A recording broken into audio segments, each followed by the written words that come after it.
Let's see this question. The question is saying that a bicycle chain of length 1.6 meter of mass 1 kg lying on a horizontal floor. The work done in lifting it one end touching the floor and another end is 1.6 metre. हमारे पास एक ही chain है, 1.6 metre length है और mass is given that 1 kg. अब मुझे इसको ऊपर उठाना है कुछ इस टाइप से, ऐसे है, तो ये 1.6 मीटर ऐसे आ जाएगा. तो इस पर कितना वर्क डन करना पड़ेगा?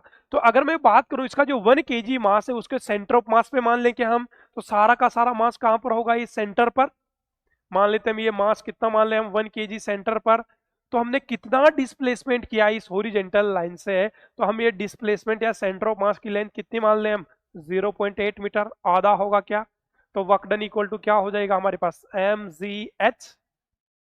यही h है. तो m कितना? 1 kg मल्टीप्लाई बाई g की वैल्यू 10 ले लें और h कितना है? तो 0.8 कितना हो जाएगा यहाँ से? 8 joule.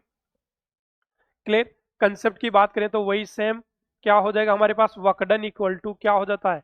Work done equal to mgh लिख सकते हैं क्या हम? Work done against gravity. अगर h हाइट ऊपर उठाने में जितना वर्क डन करना पड़ता है वही उसकी पोटेंशियल एनर्जी की फॉर्म पर स्टोर हो जाता है. तो वर्क डन इक्वल टू क्या लिख देंगे हम? mgh, h हाइट उठाने के लिए. बट ये हमने यहाँ पर क्या लिया? सेंटर ऑफ मास का कंसेप्ट लिया है. क्लियर? तो हमारे पास यहाँ पर h क्या है? ये h सेंटर ऑफ मास का कंसेप्ट, क्योंकि जब लेंथ यूनिफॉर्म डिस्ट्रीब्यूटेड मास होता है तो उसका सेंटर ऑफ मास कहाँ मान सकते हैं? उसके मिड पॉइंट पर.